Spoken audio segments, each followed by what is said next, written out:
Radyo Pilipinas News Nationwide. Balita sa ibayang dagat, kasunduan sa pagdidisarma ng grupong Hamas sa Gaza itinuturing na malaking hakbang sa usaping pangkapayapaan.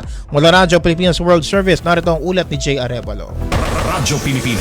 Radyo Pilipinas Report. Itinuturing na malaking hakbang sa usapang pangkapayapaan ang isang kasunduan para sa ganap na pagdisarma ng Hamas at iba pang armadong grupo sa Gaza. Isinulong ang kasunduan sa pamamagitan ng Board of Peace at bahagi ito ng mas malawak na plano upang tuluyang wakasan ng digmaan sa pagitan ng Israel at Hamas. Isasagawa ang pagdidisarma sa magkakahiwalay na yugto at bilang kapalit nito nakasaad sa kasunduan ang unti-unting pag-atras ng mga puwersang Israeli mula sa Gaza at ang pagbuo ng bagong administrasyong Palestino. Gayunman, sinabi ng Hamas na ipatutupad lamang nila ang kasunduan kung tutuparin din ng Israel ang mga obligasyon nito kabilang ang pag-alis ng mga sundalo. Sa kabila nito, nananatiling hindi tiyak ang suporta ng Israel sa kasunduan habang nagpapatuloy pa rin ang mga pag-atake sa Gaza. Patuloy namang binabantayan ng pandaigdigang komunidad ang magiging pagpapatupad ng kasunduan at ang epekto nito sa pangmatagalang kapayapaan sa rehiyon. Mula sa RP World Service para sa Bagong Pilipinas, ito si Jay Arevalo, Radyo Pilipinas, Radyo Publiko.